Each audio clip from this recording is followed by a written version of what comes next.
But you'll still love and enjoy and laugh at the comedy of errors. Have a great time. It's the last show, so please enjoy.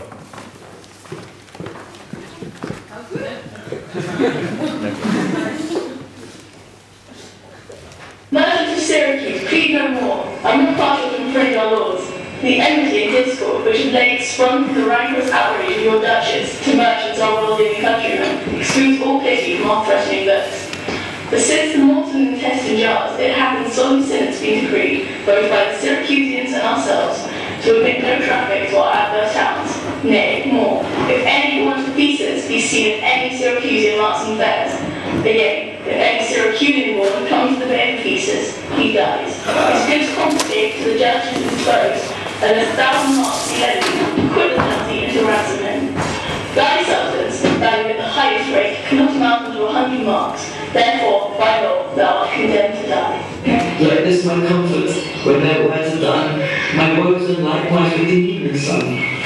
Well, Syracusian, say in brief the cause when thou partest from thy native home, and from what cause thou camest to Ephesus. A heavy task had not been imposed, and I to speak my griefs unspeakable. Yet, that the world may witness that my end was wrought by nature, not by vile offence, I let what my sorrows give me leave.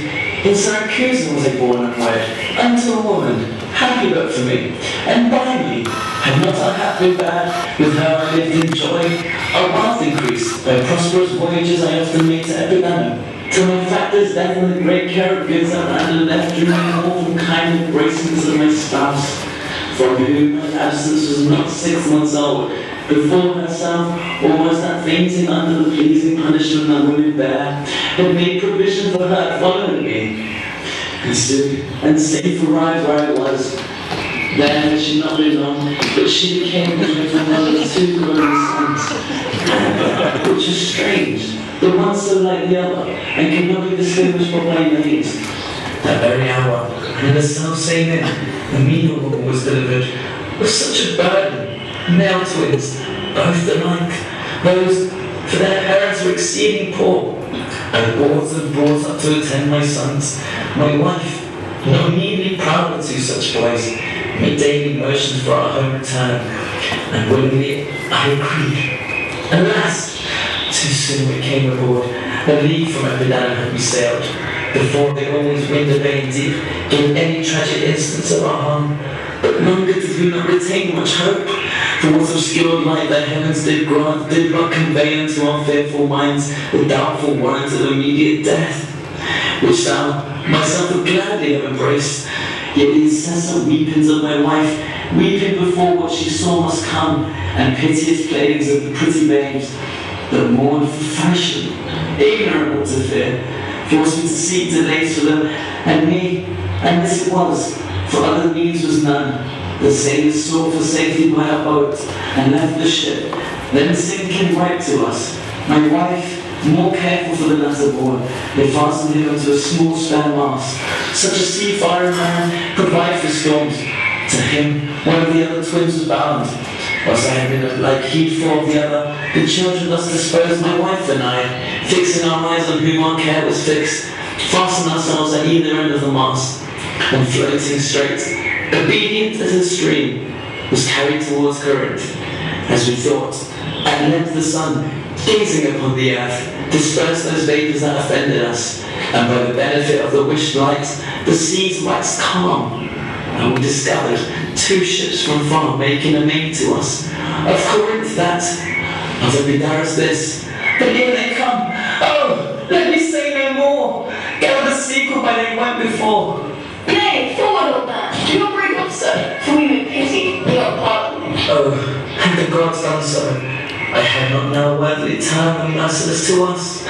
For, ere the ships could meet the twice 5 leagues, we were encountered by a mighty rock, which being violently borne upon, our helpful ship was split in the midst, so that, in this unjust divorce of us, fortune had left to both of us alike what to delight in, what to sorrow for. Her part, poor soul, seeming as burdened with lesser weight but not for lesser woe, was carried with much more speed before the wind, and in our sight they 3 were taken up by fishermen of Corinth.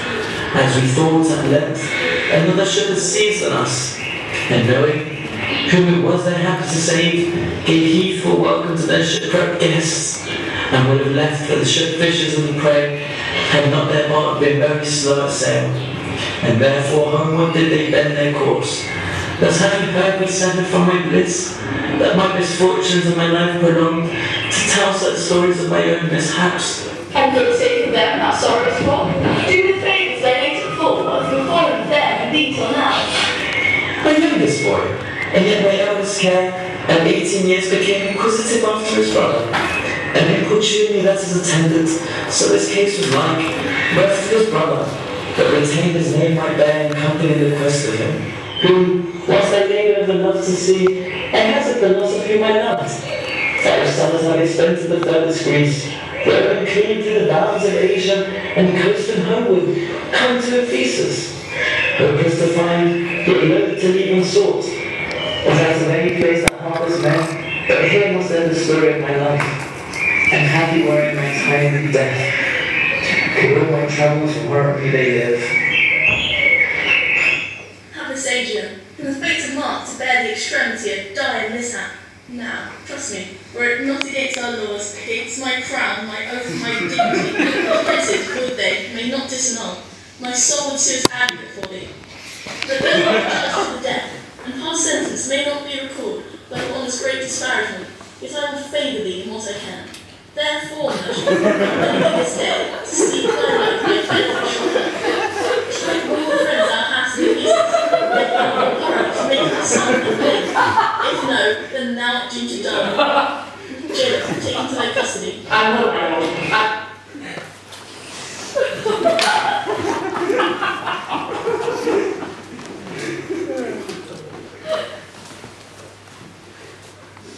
Therefore, give out your epidemic, lest that your goods too soon be confiscated. This very day, a Syracusian merchant is apprehended for his arrival here, and being unable to pay the fine, dies ere the weary sun set in the west.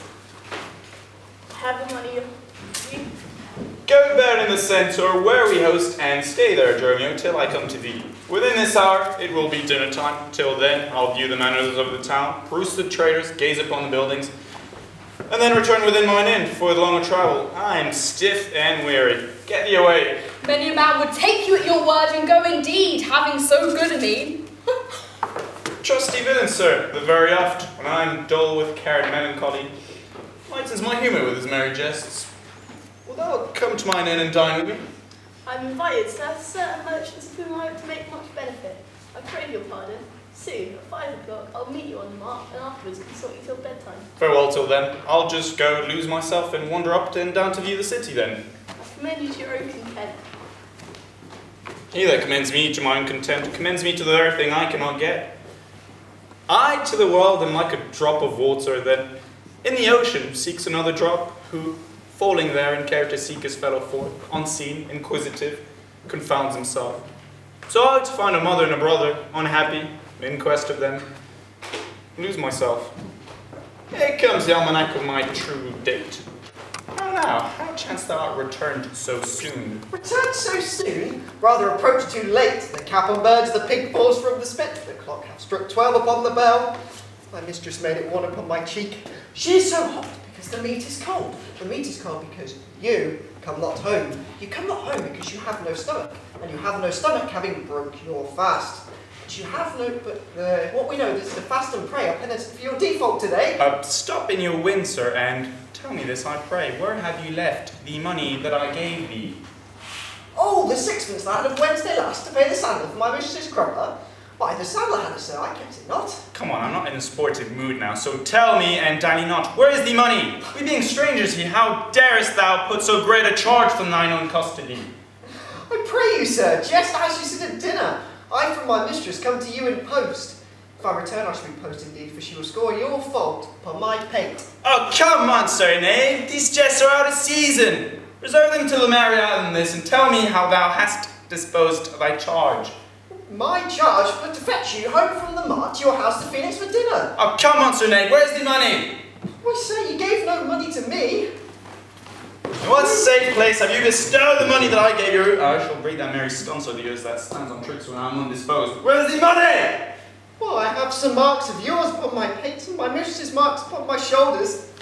But not 1,000 marks between you both. If I should pay your worship those again, perchance you will not bear them patiently.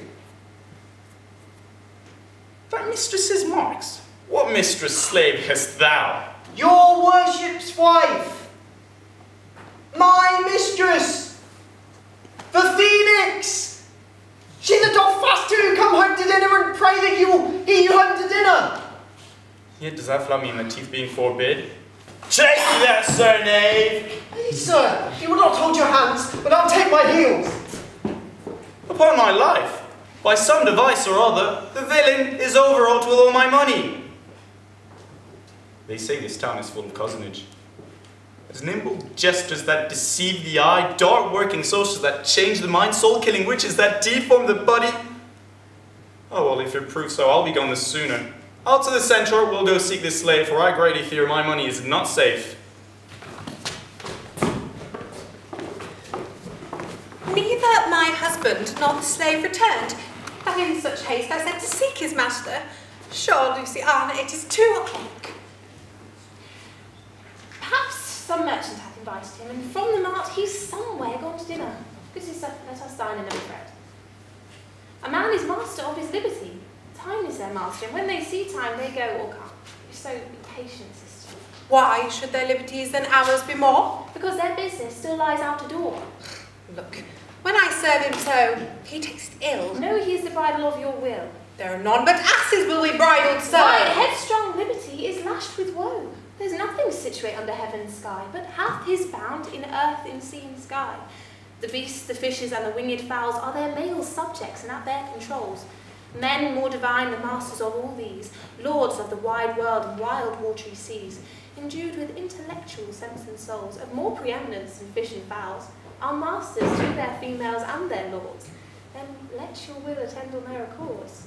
This servitude makes you to keep unwed? Not this, but troubles of the marriage bed.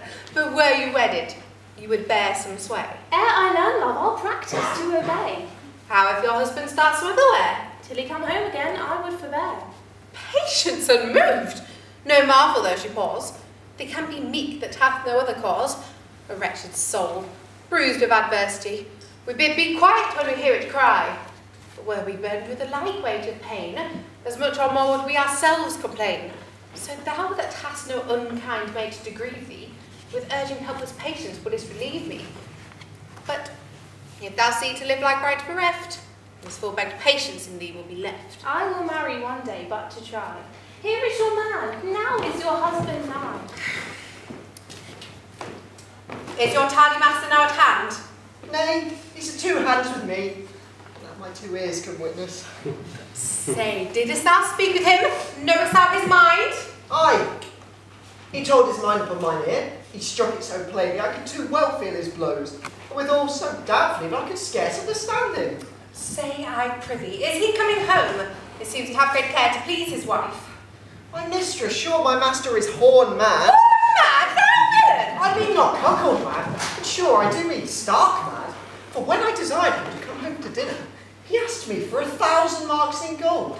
'Tis dinner time, quoth I. My gold, quoth he. Will you not come home, quoth I. My gold, quoth he. Your meat doth burn, quoth I. My gold, quoth he. You my mistress, quoth I. Hang up thy mistress, I know not thy mistress. Out on thy mistress. Quoth who? Quoth my master. I know, quoth he. No house, no wife, no mistress. And so I thank him, bear home upon my shoulders, for in conclusion, he did beat me there. Go back again, thou slave, and fetch thy master home. Go back again and be new beaten home. Back, slave, or I'll break thy pate across. And he will bless that cross with another beating. Between you I shall have a holy head. Hence, prating peasant, fetch thy master home. Am I so round with you as you with me, but like a football you do spur me thus? Or he will spur me hence, you will spur me hither. Or if I last in this service, you must case me in leather. Fie, how would patience look in your face? His company must do his minions grace, whilst I at home starve for a merry look. Hath homely age the alluring beauty took from my poor cheek. Self-harming jealousy, fie, beat it hence. and feeling fools can with such wrong dispense. I know his eye doth homage otherwhere, or else what lets it but he will be here. Oh, sister, you know he promised me a chain. With that alone he would detain, that he would keep fair quarter with his bed. I see the jewel best enamelled will lose its beauty, yet the gold bides still, that others touch, and other touching will, where gold, and no man that hath a name, by falsehood and corruption, doth it shame, since that my beauty cannot please his eye, a weep was left away, and weeping die. How many vocals have you had, Jessie?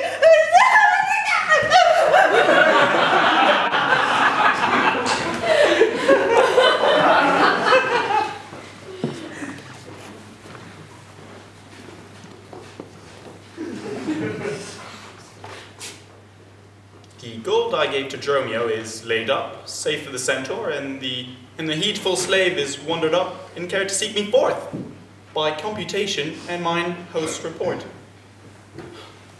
I could not speak with Dromio since at last I sent him from the mart. Ah, here he comes. Now, how chance thou returned so soon? As you love stroke, so jest with me again, you know no centaur, you receive no gold. Your mistress sent to have me home to dinner. My house is at the Phoenix. Well, that's so mad that thus so madly thou didn't answer me. What answer, sir? When spake I such a word? Even now, even here, not half an hour since. But I did not see you since you sent me hence, home to the centaur with the gold you gave me. Villain, thou didst deny the gold receipt, and told me of a mistress and a dinner, for which I hope thou felt'st I was displeased. I'm glad to see you in this merry vein. But what means this jest, I pray you, master? Tell me. Thinkest thou I jest? Take that, saying, eh, then that. Oh, sir, for God's sake! Oh, now your jest is earnest. Upon what bargain do you give it me? Because I familiarly sometimes do use my fool and chat with you. Your sauciness will jest upon my love and make a comment of my serious hours. With the sunshine, let foolish gnats make sport, but creep in crannies when he hides his beams. If you will jest with me, know my nature, and fashion your demeanour to my looks, I shall beat that merry method in your sconce. Sconce, call you it? So you would leave battering, I would rather have to head. And you use these blows long, I must have a sconce for my head, and ensconce it too, or else I shall have to sink my wit in my shoulders. But I pray, sir, why am I beaten? Dost thou not know? Nothing but that I am beaten. Shall I tell you why? Aye, sir, and wherefore? They say every why hath a wherefore. Why, first for flouting me, and then wherefore for urging it the second time to me. Well, sir, I thank you. Thank me, sir, for what? For this something that you gave me for nothing. Oh, I'll give you nothing for something. Say, sir, is it dinner time? No, I think the meat wants that I have. In good time, sir, what's that? Basting. Well, sir, then 'twill be dry. If it be, sir, I pray you eat none of it. Your reason. Lest it make you choleric and purchase me another dry basting. You had all this time. Well, this good time for all things. I durst have denied that before you were so choleric. By what rule, sir? Marry, sir, by a rule as plain as the plain bald pate of Father Time himself. Let's hear it. There is no time for a man to recover his hair that grows bald by nature. May he not do it by fine and recovery? Yes, to pay a fine for a periwig and recover the lost hair of another man. Why is time such a niggard of hair, being as it is, so plentiful in excrement? Because it is a blessing that he bestows upon beasts, and what he has scanted men in hair, he hath given them in wit. Why, but there's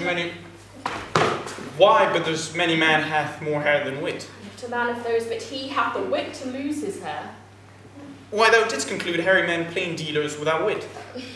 The plainer dealer, the sooner lost, yet he loseth it in a kind of jollity. For what reason? For two, and sound ones too. Name them. The one, to save the money that he spends in trimming. The other, that at dinner they should not drop in his porridge. So you would all this time have prove there's no time for all things. Marian did, sir. Namely, no time to recover hair lost by nature. But your reason was not substantial, why there is no time for all things. You got a point. Thus I mend it. Time himself is bald, and therefore, till the world's end, will have bald followers. I need to be a bold conclusion, but soft. Say, what's this yonder? I am Tiphilus. Look strange and frown. Some of the mistress hath thy sweet aspects. I am not Adriana, nor thy wife. The time was once when thou on earth wouldest vow that never words of music to thine ear, that never sights pleasing to thine eye, that never touch well welcomed in thy hand, that never meat sweet savoured in thy taste, unless I spake or looked or touched or carved thee. Oh, how comes it now, my husband? Oh, how comes it that thou art estranged from myself? Thyself, my word, being strange to me, that undividable, incorporate, and better than thy dear self's better part, that do not tear thyself away from me. Plead you to me, fair dame. In Ephesus, I'm but 2 hours old. A stranger unto your town is to talk with all my wit, being scandal, wit and all one word to understand. Fie, brother, how the world is changed with you. When were you wont to use my sister thus? She sent by Dromio for you home to dinner. By Dromio? By me? By thee, unless thou didst return from him, that he did buffet thee, and in his blows denied my house for his, me for his wife. Did you converse, sir, with this gentle lady? I, sir, I never speak with her till this time. Villain, thou liest, for even her very words thou didst deliver to me on the mark. I never spoke with her in all my life! How can she then thus call us by our name, unless it be by inspiration? How ill agrees it with your gravity, to counterfeit this grossly with your slave. But better came to thwart me in my mood. Be it my wrong you are from me exempt, but wrong not that wrong with a more contempt. Come, I will fasten on this sleeve of thine. Thou art an elm, my husband, I a vine. To me she speaks, she moves me for a speech. Was I married to her in my dream, or sleep I now and think I hear all this? Whatever dries my eyes and ears amiss? Well, until I know this your uncertainty, I'll just entertain the offered fallacy. Dromio, go bid the servant spread for dinner. Oh, for my beads. I cross me for a sinner. Oh, spite of spites, we talk with goblins, owls, and sprites. Oh, if we obey them not, this will ensue. They will suck our breath or pinch us black and blue. Dromio, why practice thyself and answers not? Dromio, thou drone, thou slug, thou snail, thou sot. Oh, I am transformed, master, am I not? I think thou art in mine. Nay, both in mind and in my shape. Thou hast thine own form. I am an ape! If thou art changed to aught, 'tis to an ass. Oh, yeah. 'Tis true. She rides me, and I long for grass. Oh, 'tis so. I am an ass, else it could never be that I should know her as well as she knows me. Come, come. No longer will I be the fool, to put the finger in the eye and weep whilst man and master laugh my rest to scorn. Come, sir, to dinner. Dromio, keep the gate. Husband, I will dine above with you today, and shrive you of 1,000 idle pranks. Sir, if any ask your master, say he dines forth, and let no creature enter. Come, sister. Dromio, play the porter well. Master, shall I be porter at the gate? Aye, and let none enter, lest I break your pate.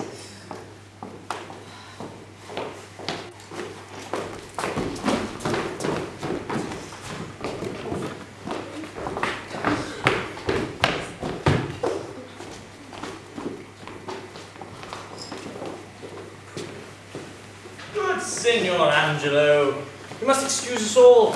My wife be truish if I keep not ours. Say that I lingered with you at your shop to see the making of the castanet, and that tomorrow you will bring it home. But here's a villain that would swear me down. Today I met him on the mart, and that I beat him. For he charged me 1,000 marks in gold, and said I did deny my wife and house. Thou drunkard thou, what dost thou mean by this? Say what you will, sir, but I know what I know. But you did beat me at the mart, and I have your hand to show. The skin will part from the blows you gave were ink. Your own handwriting will tell you what I think. I think thou art an ass.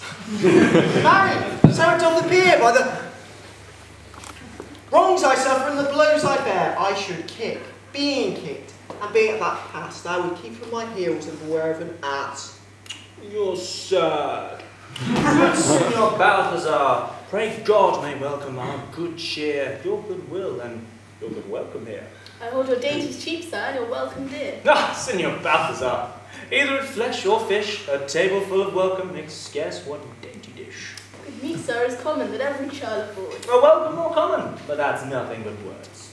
Small cheer and great welcome make a merry feast. Aye, to a neighbourly host. Though my case be mean, take them in good part, for our good cheer will lead to better heart. But soft, my gate is locked. Go. Bid them let us in. Marion, Maud, Bridget, Cecil, Gillian, Gin. Mome, Maltose, Capon, Coxcomb, Idiot, Patch. Either get thee from the door or sit down at the hatch. Dost thou conjure for wenches that thou callest for such store when one is one too many?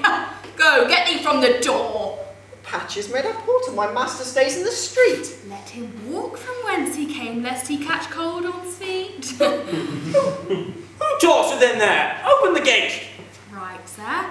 I'll tell you when, and you tell me wherefore. For my dinner! I'm not dying today. Nor today here you must not. Come again when you may. Who is it that keeps me out of the house at I.O.?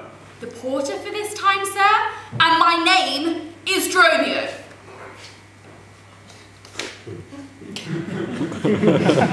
Sir? Oh, you villain! You've stolen both my office and my name. Well, the one never got me credit and the other mickle blame, but still, if thou had been Dromio today in my place, thou should have changed thy face for a name or thy name for an ass.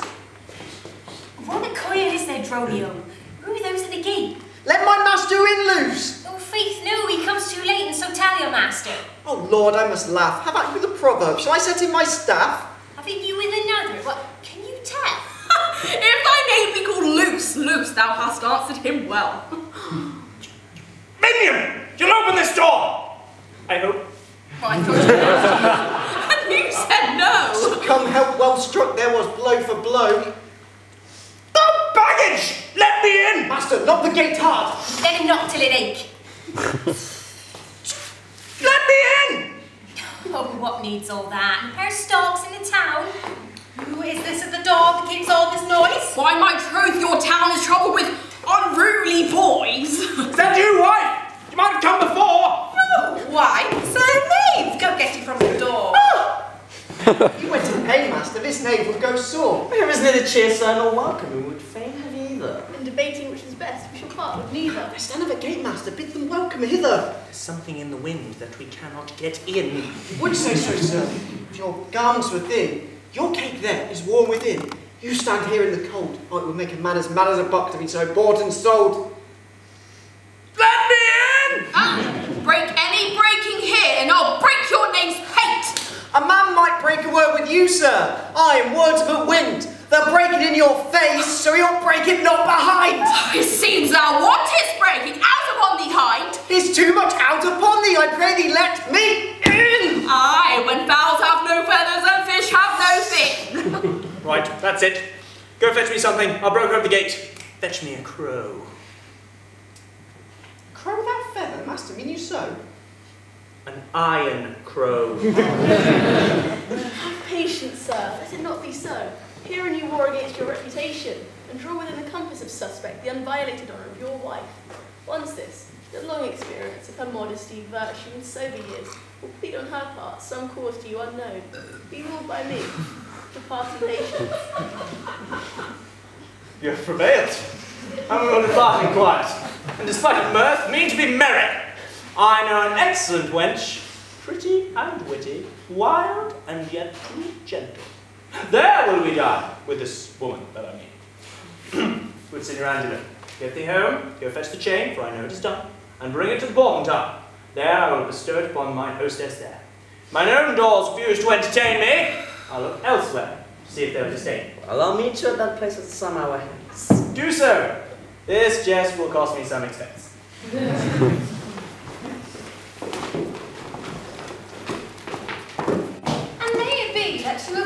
forgot her husband's office.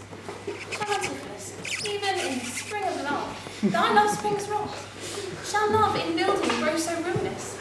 If you did wed my sister for her wealth, then for her wealth's sake, use her with more kindness. Or, if you like elsewhere, do it by stealth. Muffle your false love with some show of blindness. Let not my sister read it in her eye. Look sweet, be fair, become disloyalty, be in compact and credit that you love us. Comfort my sister, cheer her, call her wife. Sweet mistress, what your name is else I know not, nor by what wonder you do hit of mine. Less in your knowledge and your grace you show not, than ours wonder more than earth divine. Teach me, dear creature, how to think and speak. Lay open to the early ghost conceit the folded meaning of thy words deceit. Against my soul's pure nature, why labor you to make it wander in an unknown field? Are you God? Would you create me anew? Oh, transform me then, and I to your power will yield. But if I am I, then well I know your weeping sister is no wife of mine. What? Are you mad that you do reason? Not mad, but mated. How? I do not know. It is a fault that springeth from your eye. For gazing at your beams for a sun being by. It is where you should, and that will clear your sight. As good to wing, sweet love, as look on night. Why call you me, love? Call my sister so. Thy sister, sister. That's my sister. No, it is thyself. My own self's better part, my heart's dearer heart, and my eyes clearer eye. All this my sister is, or else should be. Do not call thyself sister, for I am thee. Thee will I love, and thee will lead my life. Thou hast no husband, nor I no wife. Give me thy hand. Oh, soft sir, hold you still. I'll fetch my sister to get her goodwill.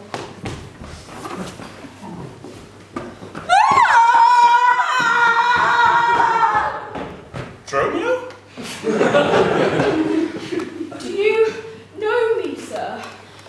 Am I Dromio? Am I your man? Am I myself?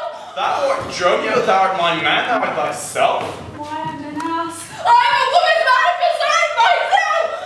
What woman's man? And besides thyself? Besides thyself? Oh, I am due to a woman. Oh, one that claims me, one that whores me, one that will have me.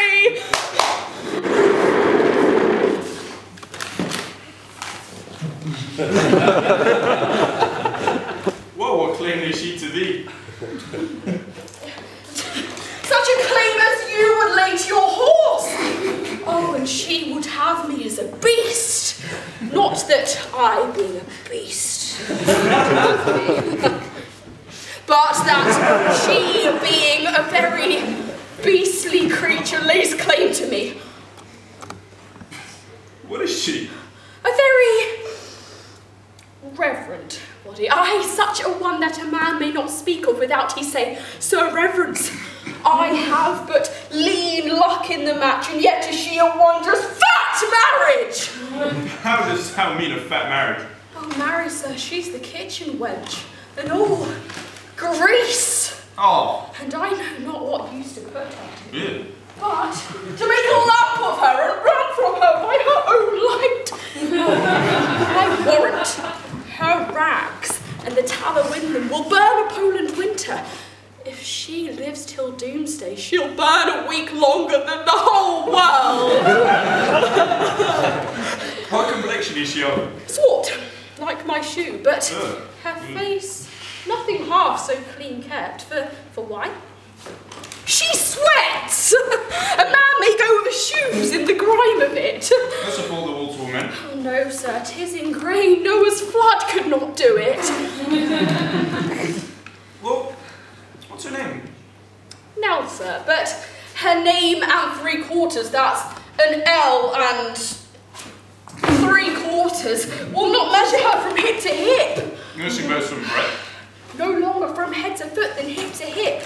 She is spherical, like a globe.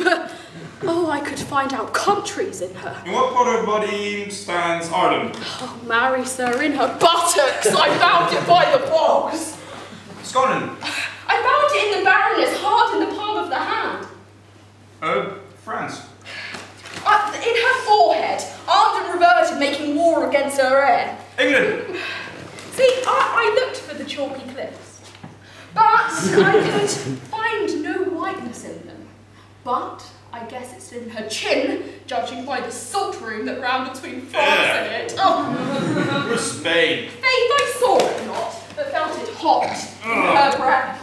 We're the America and the Indies. Oh, sir, upon her nose, all over-embellished with rubies and carbuncles and sapphires, declining their rich aspect to the hot breath of Spain, who sent whole armadays of carrots to be ballast at her nose. Oh.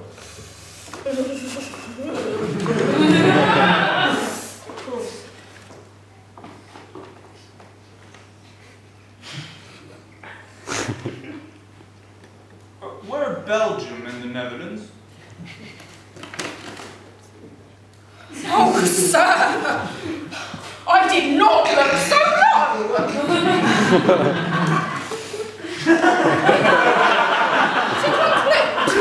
This drudge or diviner laid claim to me. She called me Dromio, told me what privy marks I had about me, like the mark on my shoulder, the mole in my neck, the great wart on my left arm that I amazed ran from her as a witch. And I think if my breast had not been made of faith and my heart of steel, she transformed me to a curtal dog and made me turn on the wheel. Go I thee presently, and if the wind post any way from shore, I will not stay in this town tonight. Go. I'll walk to the marks if thou return to me. If everyone knows us, and we know none, 'tis time, I think, to trudge back and be gone. As from a bear, a man would run for his life, so fly I from her that would be my wife. There's none but witches do inhabit here. Therefore it is high time that I were hence. She that doth call me husband, even my soul doth for wife abhor. Ugh. Oh, but her fair sister, possessed with such sweet sovereign grace, of such presence and discourse, hath almost made me traitor to myself. Oh, but lest myself be guilty to self-wrong, I'll stop mine ears against the mermaid's song. Master and Smith. Aye, that's my name. I know it well, sir. Lo, here is the chain. I thought I'd taken you at the Poppington. Chain unfinished made me stay thus long. What is your will, sir, I shall do with this? What please yourself, sir, I have made it for you. Made it for me, sir. I bespoke it not. Not once, nor twice, but 20 times you have. Go home with it, and please your wife withal. And soon, at supper time, I'll visit you, and receive the money for the chain. Fare you well, good sir.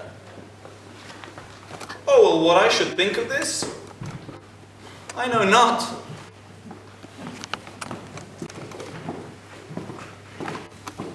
You know since Pentecost that the summer's due, and since I have not much importuned you, nor I have not, but I am bound to Persia, and I need guilders for my voyage.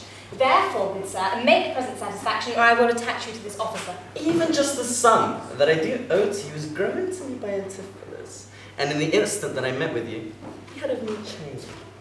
At 5 o'clock I shall receive the money for this day. Pleasantly walk with me down to his house. I will discharge my bond and thank you too. That labour may you save. See where he comes. While I go to the goldsmith's house, you go by now a length of rope. That will I bestow upon my wife and her confederates for keeping me out of my house. So, let's go, goldsmith. You'll get it gone, buy the rope's end, bring it home to me. I buy £1,000 a year. I buy oak rope. Yes. God help the man that trusts. I was promised you and the chain at the Porpentine, but neither chain nor goldsmith came to me. Belike our love would last too long, for we're chained together, and yet it would still come not. Saving your merry humour is the meat. How much the chain weighs to the utmost carat, the fineness of the golden charge for fashion, which doth amount to 3 odd ducats, more than I stand debted by this gentleman. I pray you, see him pleasantly discharged, for he is bound to sea and stays but for it. I am not furnished with the present money. Besides, I have some business in the town. Good sir, take the stranger to my house and let my wife disperse the sum of the receipt thereof.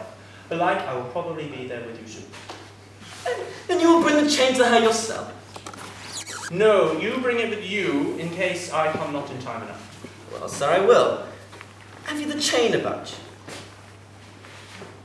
And if I have not, I hope you do, lest you don't receive your money.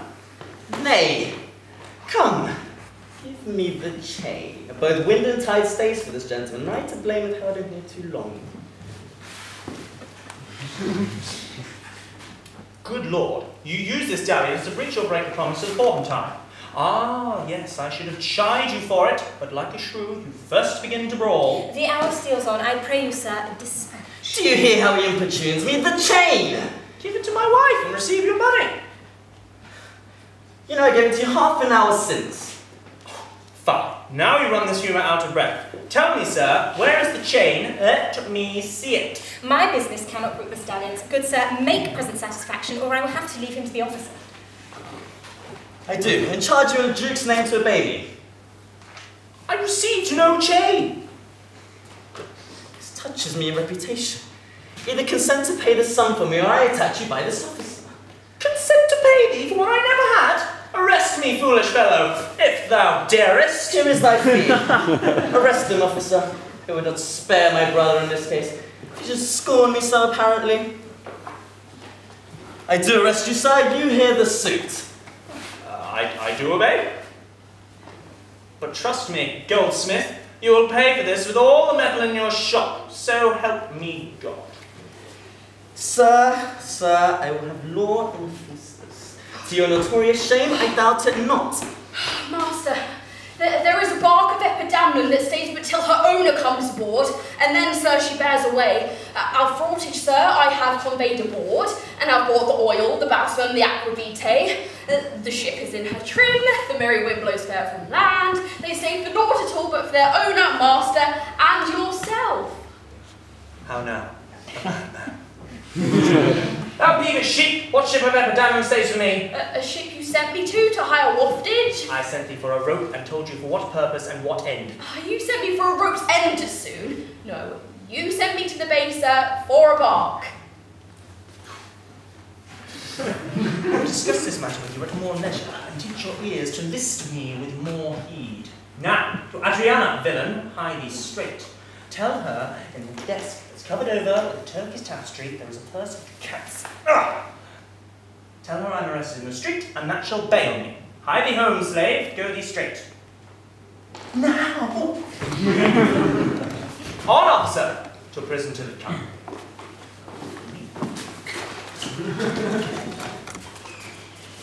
Adriana? Well, that is where we dined, where Dalzabel did claim me for her husband. Oh, she is too big, I hope, for me to compass. I must go, although against my will, for servants must their masters' minds fulfill.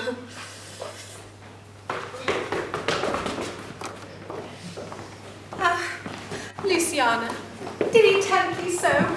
Mightest thou perceive austerely in his eye that he did plead in earnest, yea or no? First, he denied you had in him no right. He meant to did me none, the more my spite. Then swore he was a stranger here. And true he swore, though yet forsworn he were. Then pleaded I for you. And what said he? That love I begged for you, he begged of me. With what persuasion did he tempt thy love? With words that in an honest suit might move. First he did praise my beauty, and then my speech. Did he speak in that? Have patience, I beseech. I cannot, nor will not. Hold me still! My tongue, though not my heart, shall have his will. He is deformed, crooked, old and sere, ill-faced, worse-bodied, shapeless everywhere. He is vicious, ungentile, foolish, blunt, unkind, stigmatically making worse in mind. Then who would be jealous of such a one? No evil lost is wailed when it is gone. But I think him better than I say, and to hear in others' eyes were worse. Far from the nest the lapwing flies away. My heart prays for him, though my tongue do curse.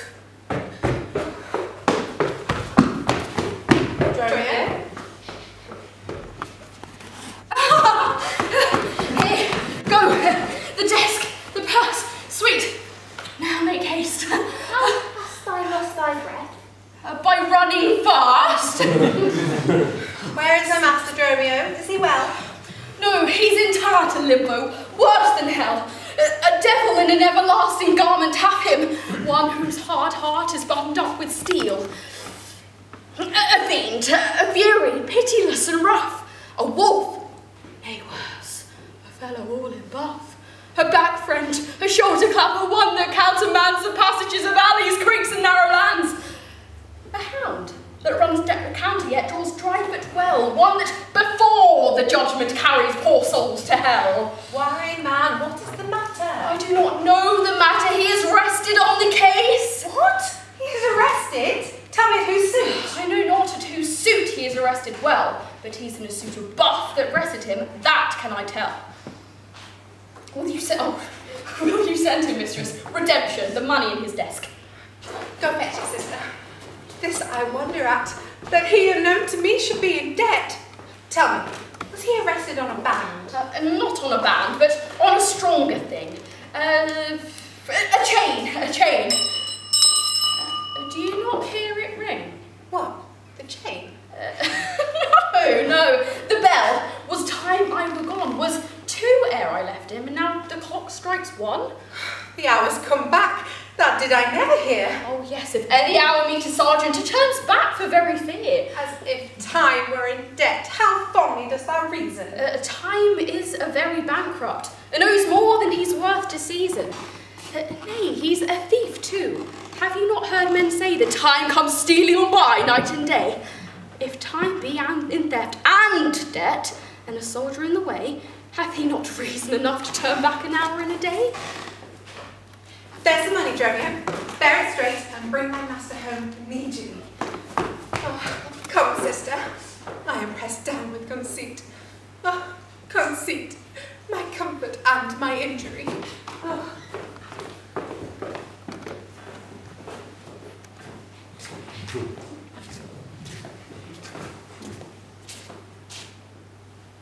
There's not a man I meet but doth salute me as if I were their well-acquainted friend.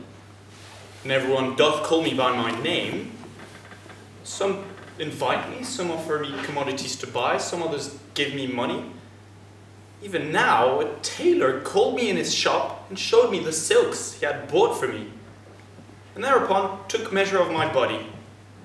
Surely these are but imaginary walls, and Lapland sorcerers do inhabit here. Master, here's the gold you sent me for. What, have you got that picture of old Adam you apparel? What gold is this, and what Adam dost thou mean? Not that Adam that kept the paradise, but that Adam that keeps the prison. He that goes in the calfskin that was killed for the prodigal? The man, sir, that came up behind you like an evil angel and bid you forsake your liberty. I understand thee not. No? Why, 'tis a plain case. He that takes pity on decayed men and gives them suits of durance. He that gave his skin to... Sets up his residue more exploits with his mace than a Morris pipe. Oh, what thou meanest is an officer. Aye, sir, the sergeant of the band. He that brings any man to answer it that breaks his band. One that thinks a man always going to bed and says, God give thee good rest. Well, sir, there rest in your foolery. Master, I brought you word an hour since that the bark expedition put forth tonight, and then were you hindered by the sergeant to tarry for the hoy delay. Here are the angels you sent me for to deliver you. The fellow is distract. Oh, and so am I. Some blessed power deliver us from hence. Well met, Master Antipas. I see you found the goldsmith today. Is that the chain that you promised me? Oh, Satan, avoid, I charge thee, tempt me not. Oh, Master, is this Mistress Satan? It is the devil. No, she is the devil's dam, and here she comes dressed in the habit of a light wench. And thereof comes that the wenches say, God damn me! That's as much as say, God make me a light wench. Oh, it is written, they appear to men like angels of light. Light is an effect of fire, fire will burn, and light wenches will burn. Come not near her! You're mad and you're marvellous merry, sir.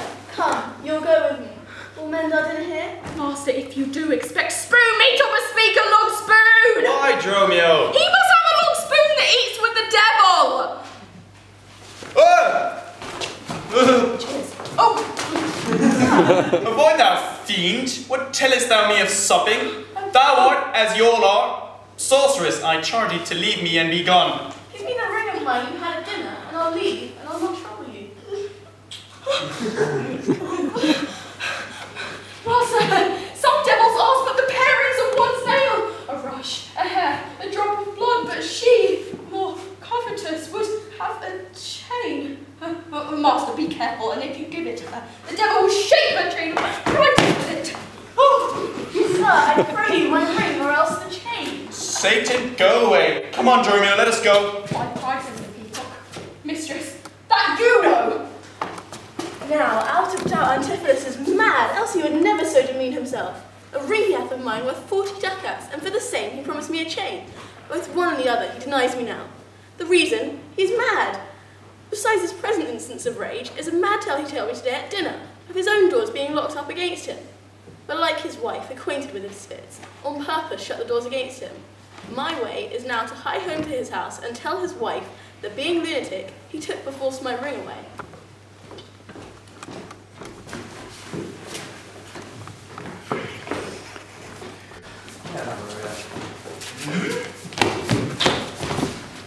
Lord, man, I won't break away. I'll give thee, ere I leave thee, enough money that will bail me, and something extra for you. My wife, she's in a wayward mood today, and will most likely not trust the messenger. But when she learns that I have attached an emphasis, it will likely sound harshly on her ears. Ah, there's my man. Joy brings the money. Hi. Do you have what I sent you for? Is that all right, you that will pay them all? Where's the money? Why, sir, I gave the money for the rope. 500 ducats for a rope? Oh, I'll serve you, sir, 500 at that rate. Why did I send thee home? To fetch your rope, sir. To that end I returned. And to that end, I welcome you. Good, sir, be patient. Be patient, I'm in adversity. Good, now hold thy tongue. Hey, rather persuade him to hold his hand. Thou whoreson, senseless villain! Oh, sir, I would I were senseless that I might not feel your blows. I have, from the very hour of my nativity to this instant, served him, and have nothing in his hands to show for my services but blows. When I'm cold, he heats me with beating. When I'm warm, he cools me with beating. I am raised with it when I sleep, raised with it when I sit, driven out of doors with it when I go from home, welcomed home with it when I return. Nay, I bear it on my shoulders as a beggar wears her brat, and I think that when he hath lamed me, I shall beg with it from door to door. Yeah. Yeah, my wife comes hither. Mistress, respect your end, or after prophecy like the parrot, or where the rope's end. Well, thou still talked! How say you now? Is not your husband mad? His incivility confirms no less. Good Dr. Pinch, you are a conjurer. Establish him in his right mind again, and I shall please you with what he will demand. Alas, how fiery and how sharp he looks. Mark how he trembles in his ecstasy. Give me your hand and let me feel your pulse. Hurry up, I don't have all day, I have more appointments. There is my hand. Yes. Now let it feel your ear! I charge thee, Satan, housed within this man, to yield possession to my holy prayers, and to that state of darkness hide thee straight. I conjure thee by order of the saints in heaven. Peace, doting wizard, peace. Don't mock me, it's not funny. I am not mad. Oh, that thou wert not, poor distressed soul. Thou villain! Is this part of your camaraderie? Did this companion dine in my house with harlots whilst I was locked out? No, husband, God doth know you dined at home, where you would have remained until this time, free from these slanders and this open shame. Dublin! What sayest thou? Sir, sooth to say you did not dine at home. Were the guilty doors not locked up and I shut out? Indeed, your doors were locked and you were shut out. Did she not herself revile me there? Sans fable, she herself reviled you there. Did not her kitchen wench rant, rail, and scorn me? Then she did the kitchen vestral, Scorned you. And did I not enrage apart from this?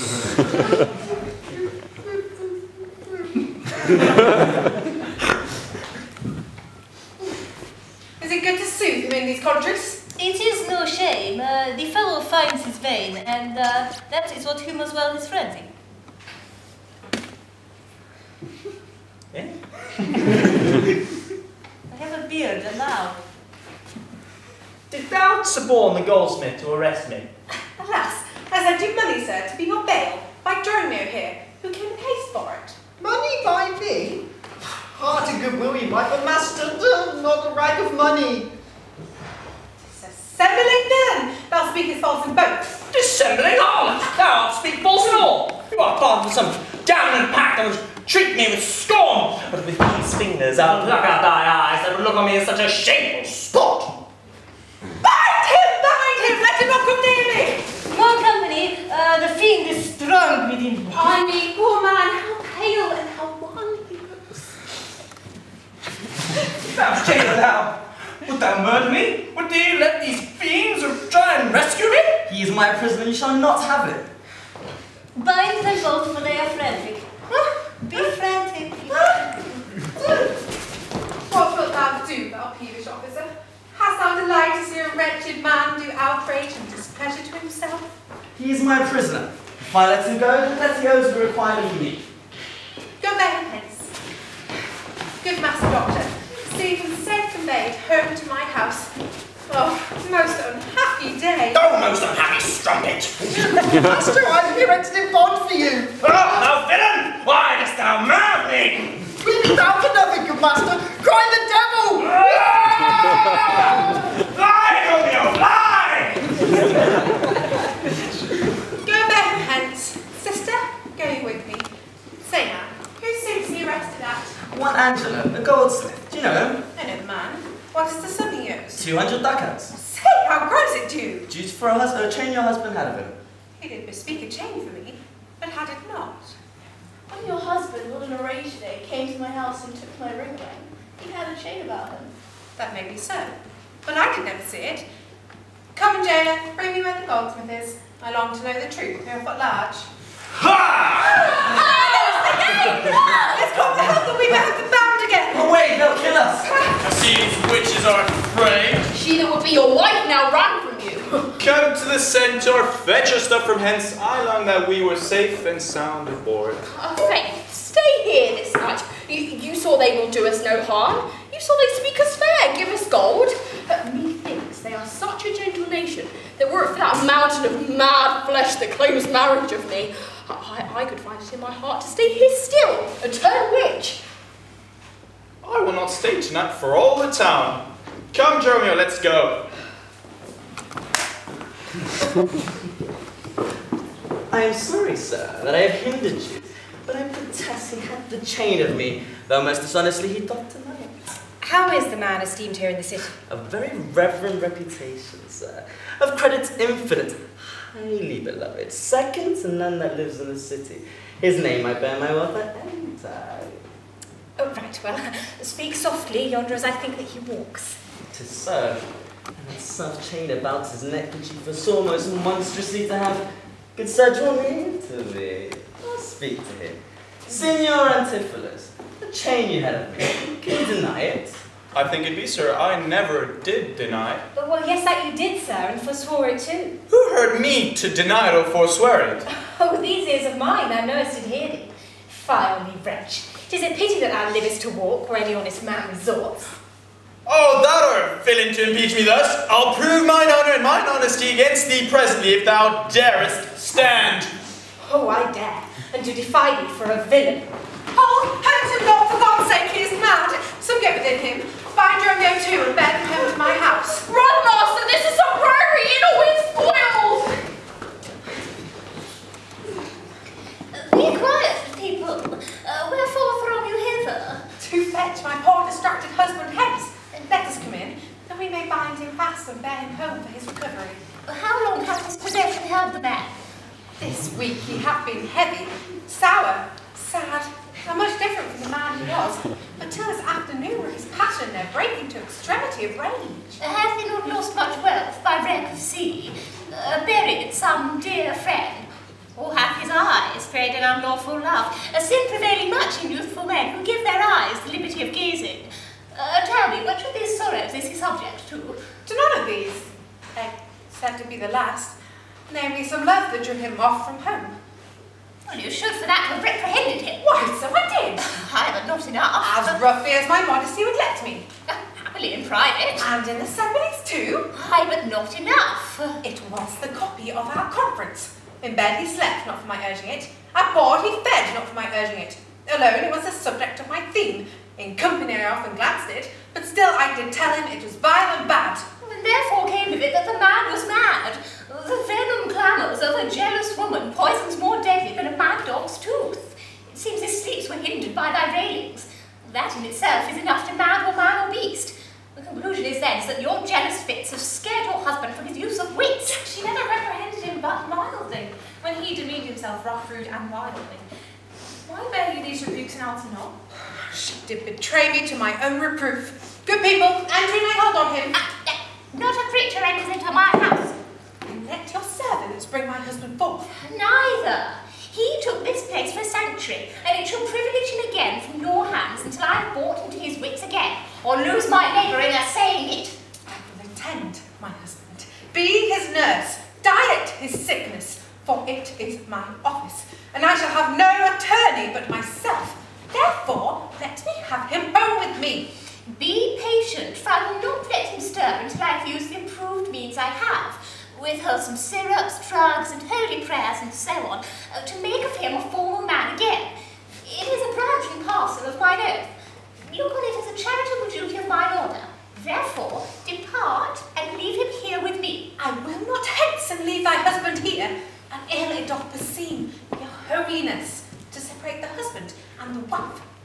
Be quiet and depart. Thou shalt not have it. Complain unto the two of this indignity. Come, go. I will fall prostrate at her feet, and never rise until my tears and prayers have won her grace to come in person hither, and take perforce my husband from the abbess. By this I think the dial points at 5. Anon I'm sure the Duchess in person comes this way. This place of solemn sorry execution behind the ditches of the alley here. Upon what cause? To see a reverend Syracusean merchant, who, put unluckily into this bay, by the laws and statutes of this town, was beheaded publicly for his offences. We'll see where he comes. We will behold his death.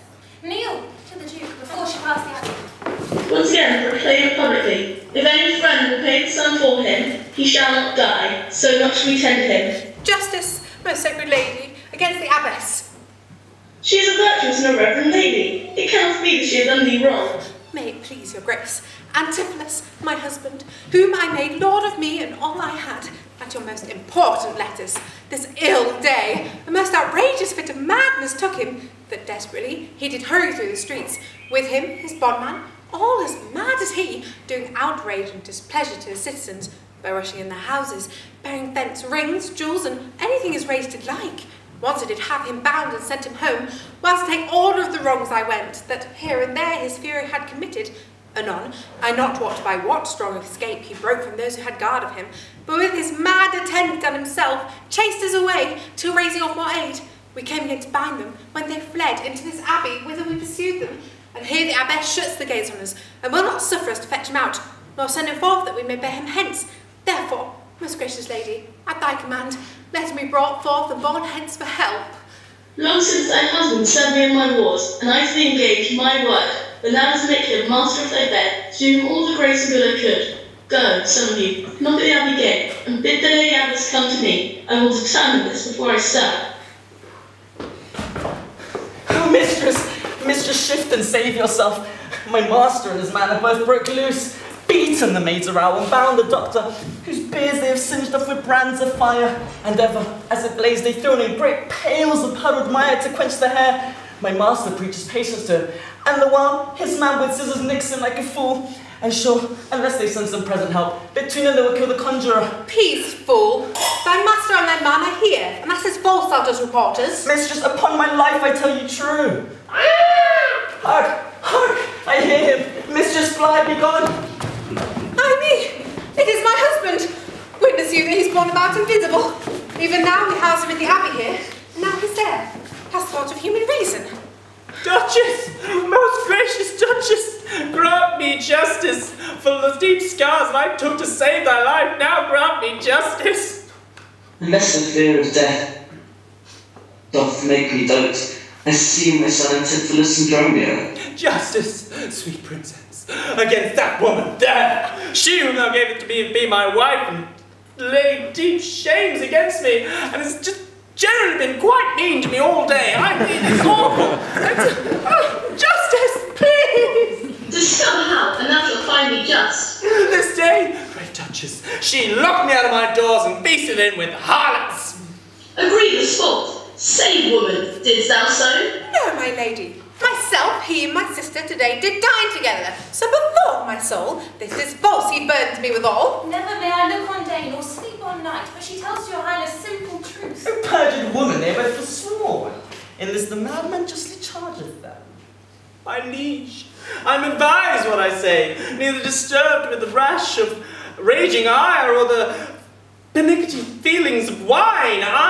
Well, although my, machinations might make one wise or mad, this day I was locked forth from my house by this woman there. If that goldsmith there wasn't packed with her, he could have sworn it, for he was with me then. And then I sent him home to go fetch a chain, to bring it to the port in time about the Tsar and I to dine together, our dinner done, and he not coming hither. I went to seek him in the street. I met him with an officer and a gentleman, and then they told me that I received the chain. God knows I saw not, of which they then arrested me. I then sent my bondman home here to go fetch a purse of ducats. Him not coming hither, I then went home with the officer myself to go and see it myself. On the way, we met my wife, her sister, and a rabble of more vile confederates, including one, Pinch, a lean-faced, hollow-eyed villain, a mountebank, a threadbare joker, a mean, hollow-eyed-looking, dead-looking man. And then my bondman both looked at him and said, "He's a conjurer." And then, looking in my eyes and feeling my pulse, that I was possessed! And then all of them bound on me, dogged me to a dark and dankish vault, and there they bound me, and then, gnawing at my bonds, "Ah, yes, I came to your justice to seek ample satisfaction against these grave indignities." My lady, in truth, thus far I witnessed to them, that he lay not at home but was locked out. But had he such a chain with thee or no? He had, my lady, and when he ran in here, these people saw the chain about his neck. Besides, I will be sworn these ears of mine heard you confess you had the chain of him, when you first forswore it on the mart, and then you fled into the abbey here, by whence I think you'll come by some sort of miracle. Never came within these abbey walls, nor did I meet any of you on the mart. I never received a chain, and this is false, you burnt me withal. Justice, please, say something. For the love of God. Why, what an interesting peach is this? I think you brought under Certain's cup. If here you housed him, here he would be. If he were mad, he would be so comely. You say he dined at home. The goldsmith here denies that saying. Sirrah, what say ye? Ma'am, he dined with her there at the Porpentine. He did, and from my finger snatched that ring. 'Tis true, my liege, this ring I had of her. Sawest thou him enter at the abbey here? Assure my liege that you see your grace. Why, this is strange. Go call the abbess hither. I think you will make me stark mad. Most mighty Duchess, vouchsafe me speak a word. Happy I see a friend will save my life, and pay the sum that may deliver me. Speak freely, Syracusian, what thou wilt. Is not your name, sir, called Antipholus? And this your bondman Dromio? Ah, within this hour so is his bondman, but he, and I thank him, nor did my two cords, now I am Dromio and his man unbound. I am sure both of you remember me. Well, ourselves we do remember, sir, by you, for lately we were bound, as you are now. You're not Pinch's patient, are you, sir? Grief hath changed me since he saw me last, and careful hours at times deformed features have written strange the features of my face. But tell me, dost thou know not my voice? Neither. Dromio, nor thou? No, sir, nor I neither. But I am sure thou dost. Aye, sir. I'm sure I do not, and whatsoever a man denies, you're now bound to believe him. Not know my voice? O time's extremity, hast thou so cracked and splitted my poor tongue in 7 short years, that here my only son knows not my feeble keys of untuned cares? Though now, this grain face of mine be hidden, sap consuming winter's drizzled snow, and all the conduits of my blood froze up, yet hath my night of life some memory? My wasting lamp some fading glimmer left, my dull deaf ears a little used to hear, all these old witnesses I cannot hear. Tell me thou art my son Antipholus. I never saw my father in my life. But 7 years since, in Syracuse, boy, thou knowest we parted. But perhaps thou shamest to acknowledge your misery. The Duchess and all that know me in the city know that I have never seen Syracuse in my life. The jolly Syracusian. 20 years have I been patron to Antipholus, during which time he ne'er saw Syracusa. I see thy ancient ages make thee dote. Most mighty Duchess, behold a man much wronged. Ah, I see 2 husbands. Oh, mine eyes deceive me. Algernon art thou not? Or else his ghost?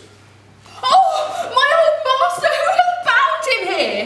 Whoever bound him, I will lose his bonds and gain a husband by his liberty. If thou beest the same Geon, who once had a wife called Amelia, who bore thee to burden 2 fair sons, then speak, and speak unto the same Amelia. If I dream not, thou art Amelia. If thou art she, tell me where is that son that floated with thee on the fatal raft? By men of Epidanum, he and I and the twin Dromio, all were taken up, and by, rude fishermen of Corinth took Dromio and my son from them, and me they left with those of Epidanum. What then became of them I cannot tell, due to this fortune that you see in me. Why, here begins this morning's story bright. These 2 Antipholuses, these 2 so like, and these 2 Dromios, one in semblance, the sight and urging of her wreck at sea. These are the parents of these children, which accidentally have met together. Antipholus, thou camest from Corinth first? No, I came from Syracusa. Say, stand apart, I know which is which. I came from Corinth, my most gracious lord, And I with him. brought to this city by Duke Metaphon, your most renowned uncle. Which of you 2 did dine with me today? I, gentle mistress. And are you not my husband? No! I say nay to that. So do I. Yet did she call me so. This fair gentle lady, her sister here, did call me brother. What I tell you then? I hope I shall have leisure to make good. If this not be a dream I see and hear. That is the chain, sir, which you had of me. I think it be, sir, I deny it not. For this chain, you arrested me. I think I did, sir, I deny it not. I sent you money, sir, to be your bail by Dromio. But I think you brought it not. Nope, not by me. This purse of ducats I received from you, and Dromio, my man, did bring them me. Hey, I see we still met each other's man, and I was taken for him, and he for me. And thereupon, these errors arose. Ah, the comedy of errors. These purse of ducats pawn I for my father, who's not here. Sir, I must have that ring from you. Ah, yes. And much thanks for my good cheer. The Duke, my husband and my children live, and you, the characters of their nativity, go to a gossip's feast and go with me, after such long grief, such festivity. Yay!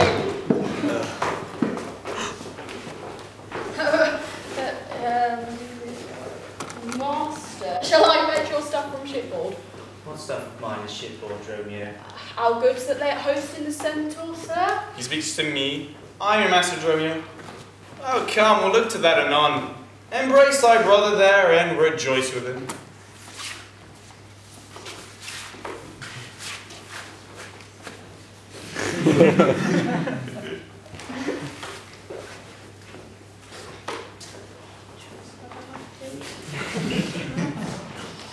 There is a fat friend at your master's house that kitchen me for you today at dinner.